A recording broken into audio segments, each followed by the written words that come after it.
Hello and Assalamu alaikum everyone. My name is Sayyid Ayan Ali Shah. I am a student of Comsets University, Islamabad Actabad campus, and currently I am in fourth semester.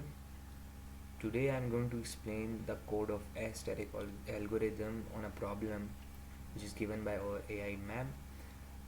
The problem is, I guess, it's a Romanian map, and what we have to do is to traverse from a certain city to our goal city and to find the optimal path.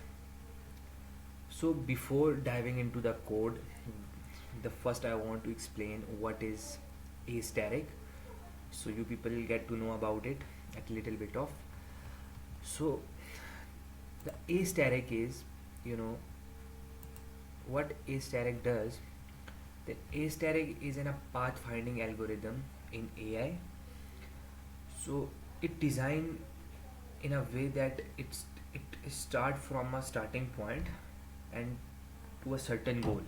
Between that, based on the values of heuristic, that is estimated cost from one point to other, and actual cost, which is explained here. I can see that which is explained here. Based on these values, ये इन दोनों values को add करता है और उसके हिसाब से check करता है कि अभी अगर वो करंट गोल पे है तो उसके आगे दो और ऑप्शंस हैं, उनमें से जिसकी कॉस्ट, फंक्शन की कॉस्ट कम आएगी वो उस पर मूव कर जाएगा. It's it's move like that. तो इस तरह वो एक ऑप्टिमल पाथ निकाल लेता है from a starting to the goal point, goal node तक चला जाता है. सो इसकी मुख्तलिफ एप्लीकेशन है. लाइक गेम डेवलपमेंट में हमें optimal path for a player हमें फाइंड करना हो, रोबोटिक्स में रोबोट का पाथ हमने फाइंड करने हो, या एआई सिस्टम में डिसीजन मेकिंग करनी हो, and GPS navigation. For example आपको जीपीएस में अब रिमेंबर करें कि अगर आपको याद पड़ता होगा, अब जब भी हम गूगल मैप्स इस्तेमाल करते हैं तो हमें एक दो रास्ते बताता है कि आप यहाँ से भी जा सकते हैं, यहाँ से भी जा सकते हैं. वो ये रास्ते किस तरह फाइंड करता है? थ्रू दिस एल्गोरिदम के ऑप्टिमल पाथ हमारे लिए ले आता है. नेटवर्क राउटिंग भी हो सकता है बिल्कुल. So it is all about asterisk basics और थ्योरी. तो अभी हम कोड की तरफ जाएंगे और कोड एक्सप्लेन करेंगे आपको. तो here is my Google Colab. It is one of the most powerful tool for using AI, and इसके साथ साथ इसकी ड्राइव भी है, तो इट्स वेरी वेरी एफिशिएंट और बहुत फ़ायदेमंद है. आप इसको इस्तेमाल कर सकते हैं. सो फर्स्ट ऑफ ऑल हम देख रहे हैं कि हमारे पास कुछ सिटीज़ के नाम हैं. जैसा कि मैंने आपको बताया कि ये रोमेनिया का कोई मैप है, रोमेनियन मैप. आई थिंक मैं आपको यहाँ पे दिखा भी देता हूँ. Here it is the map. ये मैप है जिसको मैंने एक ग्राफ की फॉर्म में वहाँ पे लिखा हुआ है. ये उसकी ह्यूरिस्टिक वैल्यू है. ये मैप है. हमें एरड से शुरू करना है और बुचारेस्ट. आई एम सॉरी अगर मैं इसको प्रोनाउंस गलत कर रहा हूँ, बिकॉज दीज आर इटालियन और रोमानियन. हमारी ज़ुबान की थोड़ी है कि हम इसको सही प्रोनाउंस करें. सो एनी हाउ, अभी हम नेक्स्ट पे जाते हैं. देखेंगे एरड से लेके हमारे पास हमें जाना है यहाँ पे बुचारेस्ट. सो ये जो चीज़ इस्तेमाल हुई हुई है, जिस graph is equal to curly brackets के अंदर बहुत सारी चीज़ें लिखी हुई हैं, इसको हम अपनी लैंग्वेज में कहते हैं a dictionary. What dictionary does is, मैं अभी इतना टाइम नहीं है कि मैं इन कॉन्सेप्ट्स को भी एक्सप्लेन करूं, बट आप इन कॉन्सेप्ट्स को यूजिंग चैट जीपीटी और गीक्स फॉर गीक्स, इस तरह की टूल्स को इस्तेमाल करते हुए आप सीख सकते हैं. और it's very basic. Python is very easy language, और ये कॉन्सेप्ट आप सीख लें खुद से. मैं इनको लिटिल बिट इनकी आपको समराइज़ कर दूंगा कॉन्सेप्ट्स को. डिक्शनरी क्या होता है, लिंक लिस्ट क्या होती है, and all stuff like that. So dictionary में ये होता है कि डिक्शनरी आप जब क्रिएट करते हो, डिक्शनरी में हमारे पास एक की वैल्यू होती है. फॉर एग्जांपल यहाँ पे हमारे लिए एक की वैल्यू है. ये एक की वैल्यू है, और की वैल्यू के साथ उसका एसोसिएटेड कोई ना कोई हमारे पास वैल्यूज़ होती हैं. जैसे यहाँ पे एक की है एरिड, उसके साथ एसोसिएटेड हमारे पास तीन अदर वैल्यूज़ हैं, विच इज़ जेरनेट, CPU और टिमी सोआरा, so whatever it is, नाम थोड़े मुश्किल है, तो उनके साथ एसोसिएटेड वैल्यूज़ हैं। फॉर एग्ज़ाम्पल अगर तो हम इस की के ज़रिए ये वाली वैल्यूज़ फाइंड कर सकते हैं, it is the basic concept of dictionary. For example हम एरर लिखेंगे तो हमारे पास ये वाली 3 वैल्यूज़ हमारे पास आ जाएंगी। तो यहाँ पे एक और चीज़ कॉन्सेप्ट इस्तेमाल हुआ, आप देख रहे होंगे कि ये भी कर्ली ब्रैकेट के अंदर है। जो अगली वैल्यूज़ हैं की के बाद जो वैल्यू है वो भी कर्ली ब्रैकेट के अंदर है। So this concept is called dictionaries of dictionary. इसमें ये होता है कि एक डिक्शनरी के अंदर हमने एक डिक्शनरी डिफ़ाइन की होती है। इट यूजली हम यहाँ पे लिस्ट भी डिफ़ाइन कर सकते हैं, बट हमने यहाँ पे डिक्शनरी इस्तेमाल की हुई है, इसका भी पर्पज़ है। तो ये कॉन्सेप्ट भी इस्तेमाल हो सकते हैं, इसको भी आप समझिएगा, डिक्शनरीज ऑफ डिक्शनरी। तो ये कॉन्सेप्ट भी आप ज़रूर समझिएगा। सो ग्राफ की वैल्यूज़, सो सेकंड, फिर उसके बाद हमारे पास यहाँ पे वैल्यूज़ हैं, हेरिस्टिक वैल्यूज़ हैं, कि जो वो सिटीज़ हैं उन सिटीज़, ये भी डिक्शनरी में हमने डिफ़ाइन किया हुआ है कि इस सिटी जो कि की है इसके मुतबादिल जो उसकी हेरिस्टिक वैल्यू है वो भी हमने एक की फॉर्म में लिखी हुई है, ठीक है। उसके बाद हमारे पास जो है हमारे पास एक जो स्टार्टिंग फंक्शन, जो फंक्शन हमारे पास है, जो जिसके ज़रिए इस सारा एल्गोरिदम चल रहा है, वो ये फंक्शन है। तो यहाँ पे हमने एक फंक्शन डिफ़ाइन किया हुआ है, ये जो फंक्शन है, तो मैं क्या बोल रहा था, ये जो फंक्शन है ये हमने यहाँ पे डिफ़ाइन किया हुआ है जो कि 2 पैरामीटर्स ले रहा है, एक स्टार्ट और दूसरा गोल, और इसको हमने कॉल किया हुआ है eight the end of the eight the end of the code. इसको हम रन भी कर सकते हैं, जैसे ही मैं यहाँ से इसको रन करूँगा तो ये चल जाएगा, like this is the way it move, and वो कॉस्ट भी हमारे पास फाइंड कर देगा।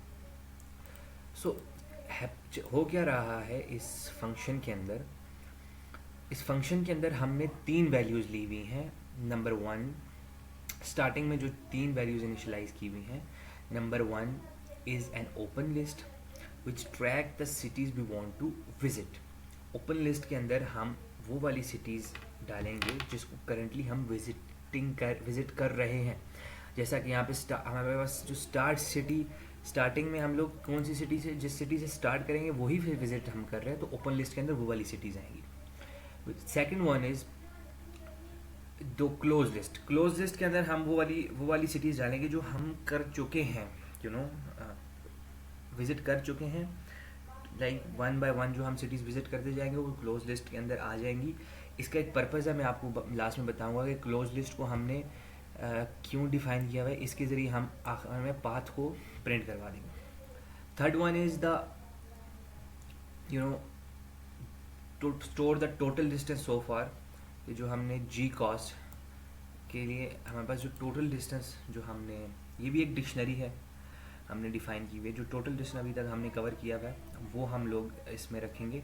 और एक वैल्यू के मुतबादिल, जैसा कि मैंने बताया डिक्शनरी में एक की होती है, की के मुतबादिल एक वैल्यू होती है, इसी तरीके से ये उस सिटी के मुतबादिल वैल्यू स्टोर करेगा जी कॉस्ट के अंदर। एफ कॉस्ट के अंदर जैसा कि मैंने आपको बताया कि फंक्शन एफ ऑफ जो एन होता है वो G of N plus H of N, heuristic और एस्टिमेटेड कॉस्ट दोनों को मिला के हमारे पास G of N F of N बनता है, which is the cost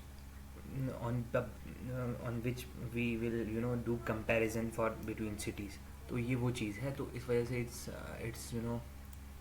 it's total cost आप इसको कह सकते हैं, जिसके ज़रिए हम कंपैरिजन करेंगे। उसके बाद एक्चुअल जो लूप हमारा है वो स्टार्ट हो रहा है फ्रॉम हेयर, वाइल हम लूप स्टार्ट कर रहे हैं विद द हेल्प, और लूप में लिखा हुआ है ओपन लिस्ट। इसका क्या मतलब है, इसका मतलब ये है कि जब तक ओपन लिस्ट के अंदर कोई ना कोई वैल्यू मौजूद है तब तक आपने इसको ट्रैवर्स करते रहना है, एंड तब होगा जब ओपन लिस्ट खाली हो जाएगी, यानी जब हम अपने गोल को रीच कर लेंगे। अभी आगे मैंने यहाँ पे मैं आपको दिखा दूँ, फॉर एग्जांपल यहाँ ओपन लिस्ट के अंदर से हम करंट को रिमूव कर देते हैं, तो जब हम गोल को अचीव कर लेंगे तो ओपन लिस्ट के अंदर वैल्यूज़ हम निकालते रहेंगे साथ साथ, जब कोई वैल्यू नहीं रहेगी तो eight the end of the list हमारे पास वो लूप ख़त्म हो जाएगा। सो अब ये वाला फंक्शन थोड़ा बहुत आपको कॉम्प्लिकेटेड लग सकता है, लेकिन it's very very basic function. So इसका मैं आपको ऐसे समझाऊँ ये फंक्शन क्या कर रहा है। ये फंक्शन क्या कर रहा है, सबसे पहले आप देखें कि करंट एक हमने वेरिएबल डिक्लेयर किया हुआ है जिसके अंदर हम एक जिसके ऊपर हमने एक मिन फंक्शन लगाया हुआ है। मिन फंक्शन का तो आपको पता ही होगा कि मिन फंक्शन मिनिमम वैल्यू एक लिस्ट के अंदर से या फिर एक सेट के अंदर से डिक्शनरी के अंदर से मिनिमम वैल्यू निकाल के लाता है। तो ये फंक्शन आप ये समझें कि फॉर एग्जांपल हमारे पास जो ओपन लिस्ट के अंदर जितनी भी सिटीज़ के नाम होंगे उनमें से based on heuristic based on cost heuristic actual cost based on F मैं उसको एफ ऑफ एन बोलूँगा based on F of N total cost which is heuristic plus G of N उनकी बेसिस पे ओपन लिस्ट में से value को extract करेगा। For example अगर हमारे पास हम एरिड से हम जा रहे हैं, एरिड के आगे एरिड के बाद हमारे पास 3 सिटीज़ आएंगी हमारी ओपन लिस्ट के अंदर which is generate CB and other. इनकी कुछ ना कुछ जी ऑफ एन है विच इज़ दिस 175 और उसकी फिर कुछ ना कुछ हेरिस्टिक है। इनको ऐड करके इनकी जो वैल्यूज़ आएंगी उसमें से जो सबसे कम वैल्यू होगी ये करंट के अंदर वो वाला सिटी लाएगा ये वाला फंक्शन, तो उसके अंदर वो वाली सिटी जो स्टोर हो जाएगी। उसके बाद जाहिर सी बात है हम प्रिंट कर देंगे visiting city. It's unnecessary like हम बता रहे हैं कि भाई time to time for example हम अभी इस सिटी को विजिट करें, अभी इस सिटी को विजिट करें, अभी इस सिटी को, इस सिटी को अभी आप देख भी सकते हैं। देखो सेकेंडली उसने किसको विजिट किया, सीबू को। क्यों सीबू को विजिट किया, जब पहली बार तो जाहिर सी बात है एरिड ही आएगा, लेकिन दूसरी बार आप देखो इसकी कॉस्ट क्या है 75 है, इसकी एक्चुअल कॉस्ट है 140 है, इसकी कॉस्ट 188 है। अगर हम एक्चुअल कॉस्ट पर बेस कर बात करें तो इसको तो जेनेट को लेना चाहिए था इस फंक्शन को, करंट को। लेकिन अगर हम इनकी हेरिस्टिक भी देखें तो heuristic where is it generate 374 and C B is 74 और 75 हम मिलाएं तो ऑलमोस्ट 450 ऑलमोस्ट बनती है। इसके अलावा अगर हम देखें दूसरा कौन सा CPU कुछ है, हाँ इसका 253 है, तो 140 प्लस 253 इज़ लाइक इस 400 के करीब और 118 और 10 पता नहीं क्या नाम है इसका 329, तो सबसे कम यही बनता है जेनरेट विच सॉरी ये बनता है CPU which is 400 it is 450 it's around 500 this one is. तो इस वजह से ये चूज़ हुआ with the help of this function. ये फंक्शन क्या कर रहा है, आपको करंट के अंदर वो वाली वैल्यू लेके दे रहा है विद द हेल्प कि उन दोनों को कंपेयर करके हेरिस्टिक को भी और कॉस्ट को भी जो सबसे मिनिमम है। सो खैर वो तुम्हारे पास आ गया। सो अभी उसके बाद हमारे पास इफ स्टेटमेंट है which is in while. It is in while. If statement ये चेक करिए कि अगर हमारे पास गोल रीच हो गया है, if the goal has been reached, तो हम क्या करें कि करंट की अगर गोल की इक्वल आ गया है, फॉर एग्जांपल इट हेयर अगर देखें हम विजिटिंग बुचारेस्ट कर रहे हैं, इसका मतलब करंट के अंदर बुचारेस्ट है और गोल भी हमारा बुचारेस्ट है। इट्स मीन हमारा गोल रीच हो गया है। हमने उनको हम मैसेज दे देंगे प्रिंट का हुर्रे और गोल हैज़ बीन रीच्ड, हुर्रे और गोल हैज़ बीन रीच्ड। तो और साथ में फिर हम उसका पाथ कंस्ट्रक्ट कर देंगे। मैं एंड में बताता हूँ कि ये वाला फंक्शन क्या काम कर रहा है, कंस्ट्रक्ट पाथ, रिकंस्ट्रक्ट पाथ, जिसके अंदर हमने क्लोज लिस्ट दी हुई है और स्टार्ट और गोल दिया हुआ है। यहाँ पे भी आपको थोड़ा थोड़ा मैं बता दूँ एक्चुअली व्हाट इट डज, क्योंकि हमारे पास अभी क्लोज लिस्ट में डिक्शनरी है तो हम इसको चेंज करना चाहते हैं इन लिस्ट, तो वो पाथ एक लिस्ट बना देगा और पाथ को हम प्रिंट करवा देंगे इजीली। और उसके बाद हमारे पास टोटल कॉस्ट जो इस यूज़ हुई है वहाँ तक आते आते फॉर एग्जांपल लुक यहाँ तक आने में जो टोटल कॉस्ट लगी है मतलब फ्रॉम 1 by 1 विच, तो उसको हम लोग यहाँ पे कैलकुलेट करेंगे। जी कॉस्ट मैंने आपको बताया था, जी कॉस्ट टोटल कॉस्ट का एस्टिमेट करता है, तो टोटल कॉस्ट जो है हमारे पास तो वो उसका हिसाब किताब रखेगा। और जब गोल रीच हो गया तो अब हमें इस फंक्शन में मेथड में इसमें रहने का ज़रूरत नहीं है, तो हम यहाँ से रिटर्न कर लेंगे open list dot remove current obviously. अब अच्छा ये जो अभी हम इफ्स के बाहर आ चुके हैं, इंडेंटेशन से बाहर हैं, तो अभी हम देखेंगे open list dot remove current. Remove current क्यों हो रहा है, अब इसको हम रिमूव क्यों कर रहे हैं, मतलब ओपन लिस्ट में से उसको क्यों रिमूव कर रहे हैं। ओपन लिस्ट में से हम इसको इस वजह से रिमूव कर रहे हैं क्योंकि अभी हमने ओपन लिस्ट के अंदर न्यू वैल्यूज़ ऐड करनी है which which is based on current.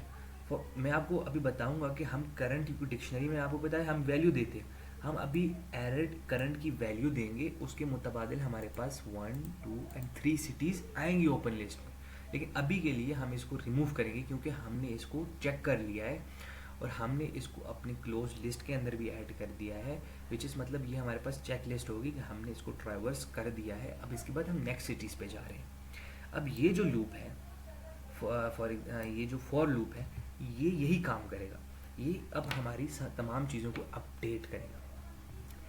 So with very basic for loop जैसे हम इस्तेमाल करते होते हैं for cost in for example for cost for example for x in number print x कि यार एक्स को उतनी बार फॉर एक्स को प्रिंट कर दो, एक्स कोई भी वैल्यूज़ हो सकती हैं नंबर के अंदर और जितनी बार जितनी वैल्यूज़ होंगी नंबर में उतने बार वो प्रिंट हो जाएगा एक्स। इस सिंपली फॉर लूप आप इसकी जो है ना कॉन्सेप्ट फॉर लूप के समझ लो और इसमें तो थोड़े थोड़े कंसेप्ट इस्तेमाल हुए हैं। डिक्शनरीज का कॉन्सेप्ट आपने समझना है, फिर लूप्स का कॉन्सेप्ट समझना, वाइल फॉर इफ़ का कॉन्सेप्ट समझना है, इसके अलावा अपने लिस्ट का कॉन्सेप्ट समझना है। ये वेरी बेसिक कॉन्सेप्ट हैं, फंक्शंस का कैसे इस्तेमाल होते हैं, तो ये वेरी बेसिक कॉन्सेप्ट है, ये समझना ज़रूरी है। आप समझ लेंगे तो आपको आसानी होगी कोड समझने में। आप ये ChatGPT इस्तेमाल करते हैं, Geeks for Geeks, W3 Schools, whatever you want, you just understand these concept। For example neighbour, अब यहाँ पे क्या हो रहा है, for neighbour cost in graph, वो कहना चाह रहा है कि ग्राफ के अंदर हमने ये तरीका है, ग्राफ डॉट करंट जो है, ग्राफ स्क्वायर ब्रैकेट्स और करंट, एक्चुअल में करंट के अंदर क्या वैल्यू है हमारे पास अभी एरड, यानी ग्राफ के अंदर हम एरड को पास कर रहे हैं हैज़ अ की, और उस की के मुताबिल जो हमारे पास वैल्यूज़ हैं for example generate, CPU and टीमी स्वारा, ये हमारे पास वैल्यूज़ रिटर्न कर देगा 1 by 1 और इन वैल्यूज़ के साथ साथ हमारे पास उनकी कुछ कॉस्ट भी है, तो इस वजह से हमने नेबर भी लिखा हुआ है और कॉस्ट भी लिखा हुआ है, यानी नेबर और कॉस्ट रिटर्न करो from this particular across this particular की, हमारे पास नेबर और कॉस्ट है, उनको रिटर्न करो 1 by 1 डॉट आइटम्स इस वजह से लिखा हुआ है क्योंकि यहाँ पर दो वैल्यूज़ हैं। तो फर्स्ट ऑफ ऑल पहला नेबर जो हमारे पास है जेरेंड, मैं जेनरेट इसको बोल रहा हूँ, जेरेंड, ये जो जेरेंड है इसको हमारे पास ये यहाँ पे पुश करेगा। तो अभी यहाँ पे टोटल कॉस्ट हमने क्यों इस्तेमाल की है, अगर आपने एस्टेरिक आपको समझ है एस्टेरिक की, तो एस्टेरिक ये करता है कि एस्टेरिक जो पिछलों की कॉस्ट है, फॉर एग्जांपल अगर हम अभी हम आ जाते हैं पेटेस्टी पे आ जाते हैं यहाँ पे, तो एस्टेरिक ने क्या किया हुआ है, एस्टेरिक ने जो फर्स्ट ऑफ ऑल एरड भी है, इसकी कॉस्ट को आपस में प्लस करके इसकी जो हमारे पास एफ ऑफ एन निकालेगा उसके अंदर इन तीनों की कॉस्ट प्लस इसका हेउरिस्टिक होगा।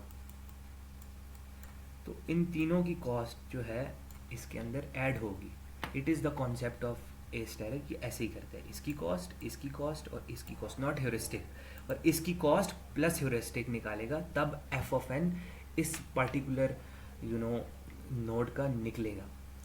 तो which include previous all cost of nodes and it's his इस नोड की कॉस्ट और इसका ह्यूरिस्टिक, ये कॉन्सेप्ट होता है एस्टेरिक का। तो इसी कॉन्सेप्ट की बेसिस पे हमने क्या किया है कि हमने क्लोज लिस्ट के अंदर कहाँ पर थे हम लोग, टोटल कॉस्ट के अंदर हमने जी कॉस्ट करंट की, और जो अभी हम नेक्स्ट की कॉस्ट हमने ली है विच इज़ जेरेंड, वो 75 उसको भी ऐड कर लेगा। अभी हम फॉर एग्जांपल अभी के लिए तो हम लाइक इस हमारे लिए तो जी कॉस्ट करंट की और मतलब टोटल कॉस्ट के अंदर दोनों करंट की जो लाहौर की कॉस्ट भी, सॉरी लाहौर कह रहा हूँ, जो अभी एरड की कॉस्ट थी वो, और जो नेक्स्ट कॉस्ट हमारे पास आई है जेरड की, उसकी कॉस्ट को भी ऐड करके हमारे पास जी कॉस्ट टोटल कॉस्ट के अंदर वो ऐड कर दिया। अभी हमने यहाँ पे ये चीज़ चेक करनी है कि if neighbour not in G cost, अभी हमने देखना है कि फॉर एग्जांपल अगर ये पहले से तो मौजूद नहीं है जी कॉस्ट के अंदर, यानी इसको हमने ऑलरेडी चेक तो नहीं किया। अगर हमने चेक किया तो दोबारा चेक करने की ज़रूरत नहीं है। अगर हाँ एक कंडीशन है जहाँ हम दोबारा चेक कर सकते हैं, फॉर एग्ज़ाम्पल हमने पिछला हमने एक नेबर को, इसको हमने पहले चेक किया हुआ था, लेकिन अभी के लिए उसकी कॉस्ट जो है कम है, तो उसको हम दोबारा से ले लेंगे, क्योंकि हमें इस तरह बैक ट्रैकिंग हो सकती है थोड़ी बहुत। तो इन दो कंडीशंस में हम लेंगे। तो हमें क्या करना है, क्लोज लिस्ट के अंदर नेबर को,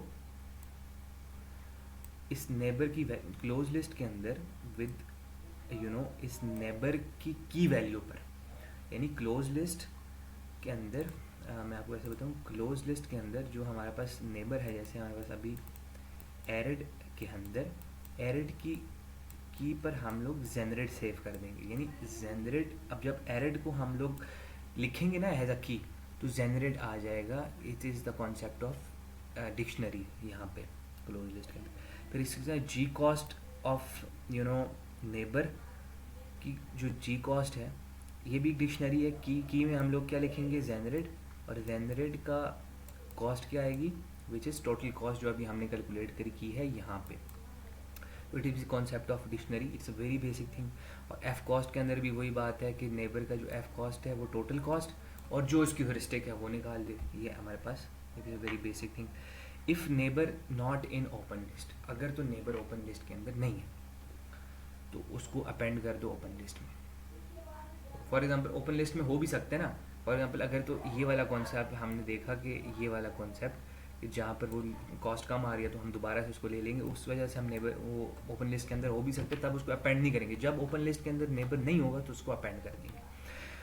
तो इट्स अ वेरी वेरी मतलब वेरी वेरी, मैंने इसको कोशिश की है कि ये मैंने रिसेंटली इस कोड को मैंने कहीं से फाइंड किया था। It's very basic code of a static, काफ़ी मुश्किल पड़े हुए, लेकिन it's one of the most basic code जो कि हम अंडरस्टैंड भी कर सकते हैं और समझ सकते हैं। उसमें बहुत कम कॉन्सेप्ट इस्तेमाल हुआ है, ना कोई क्लासेस, ना कोई क्यूज, हीप, कुछ भी इस्तेमाल नहीं हुआ। इट्स वेरी बेसिक कोड और बहुत आसान है समझना। तो आई hope you all guys, all of you understand it well. उसमें एक और कॉन्सेप्ट मैं आपको समझाना चाहता हूँ। अभी फॉर एग्जांपल अभी नेक्स्ट अब ओपन लिस्ट में क्या क्या चीज़ें आएंगी, ये लूप कितनी बार चलेगा, फॉर द वैल्यू जो की हमने दी है उसकी कितनी वैल्यूज़ हैं उस हिसाब से चलेगा। फॉर एग्जांपल अभी जो की हमने एरर दी थी उसके कितनी वैल्यूज़ हैं, 3। ये लूप 3 बार चलेगा और ये तीनों वैल्यूज़ ओपन लिस्ट के अंदर आ जाएंगी। और ओपन लिस्ट अभी यहाँ से दोबारा से स्टार्ट होगी, फॉर एग्जाम्पल वाइल से स्टार्ट होगी, सॉरी। और करंट के अंदर अब इन तीनों में से कंपैरिजन होगा दिस ओपन लिस्ट और उसकी एफ ऑफ एन के अकॉर्डिंग, जिसकी एफ कॉस्ट सबसे कम होगी वो करंट में आ जाएगा। फिर उसके लिए चलेगा सारा कुछ, और फिर दोबारा से अगला जो है चेक होगा कि उसके बाद वाले के में क्या क्या चीज़ें हैं। इस तरह लूप कंटिन्यू रहेगा, यानी अभी ये फिर ये सिलेक्ट हुआ, फिर इसकी वैल्यूज़ और प्रीवियस वाले की वैल्यूज़ भी मिला के चेक होंगी। इस तरह करते करते नोड्स चेक होते होते eight the end of the day जब हमारे पास करंट गोल की इक्वल आ जाएगा तो यहाँ पे जो है हमारा चीज़ें ख़त्म हो जाएंगी, या फिर हम एट द एंड रीच कर जाएंगे, हमारे पास एंड पे आ जाएंगे और कोई भी गोल रीच नहीं हुआ तो हम देखेंगे गोल इज़ नॉट रीच्ड। अच्छा, अभी जो कॉन्सेप्ट था पाथ रिकन्स्ट्रक्शन का वो क्या था, वो मैंने आपको बताया कि हम डिक्शनरी को लिस्ट में कन्वर्ट कर रहे थे। तो अभी हमने यहाँ 3 पैरामीटर लिए हैं कि कहाँ से आया हुआ है क्लोज लिस्ट, स्टार्ट क्या है, गोल क्या है। अब इसको आप ऐसे समझें कि जैसे मैंने आपको पहले भी बताया था, क्या मैंने कहा था कि एरर के साथ, sorry it's very weird, error के साथ हमने कहा था जेनरेट इस तरह डिक्शनरी में अटैच है। तो इस तरीके से जेनरेट के साथ अगला आगे एस सी बी कॉन्सेप्ट होगा और सी बी के साथ इस तरह कोई वैल्यू इस तरह रिलेट होगी। तो इट्स ये इंटरचेंजेबल कनेक्शंस बने हुए होंगे इन अ डिक्शनरी। तो उसी को लेते हुए गोल क्या करेंगे कि हम पाथ के अंदर एक पाथ की वैल्यू लेंगे विच इज़ लिस्ट, और उसको हम गोल पास करेंगे विच इज़ लास्ट वैल्यू, और उस लिस्ट में पहले गोल आएगा, फिर उससे प्रीवियस वैल्यू लाइक अभी मेरा गोल आएगा, उससे प्रीवियस वैल्यू क्या है हमारे पास, हमारा गोल क्या है, बुचारेस्ट उससे प्रीवियस है फेगारेस और पेटेस्टी। इस तरह प्रीवियस वैल्यूज़ ऐड होती रहेंगी और जब तक वो गोल नॉट स्टार्ट की इक्वल नहीं हो जाता। Goal is not equal to start, यानी गोल अपडेट होता रहेगा ना, ये देखें यहाँ पे गोल अपडेट हो रहा है और जब स्टार्ट इक्वल आ जाएगा तो हम कहेंगे कि ख़त्म कर दो। हम लिस्ट के जब तक वो अपेंड उसमें डालते रहेंगे, जब स्टार्ट इक्वल आ जाएगा ख़त्म हो जाएगा और पाथ को हम रिवर्स कर लेंगे। रिवर्स क्यों करेंगे? इट्स अ लिस्ट फंक्शन, बस इस वजह से करेंगे हमने उल्टा स्टार्ट किया। अब हमने एरर से नीचे जो है पाथ के अंदर स्टोर करके और पाथ को रिटर्न कर देंगे और यहाँ पे जो है पाथ प्रिंट हो जाएगा विच इज़ दिस वन, ये path added CBO ये वाला रिमूव पेटासी और Bucharest at the end of the list Bucharest हमारे पास प्रिंट हो जाएगा। It's a very difficult to explaining in very short time, लेकिन फिर भी हमारी 25 मिनट की वीडियो बन चुकी है।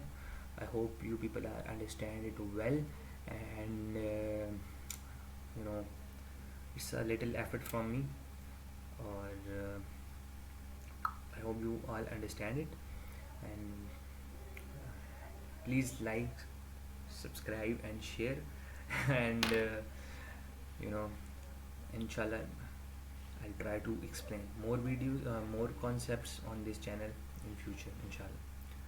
Allah Hafiz.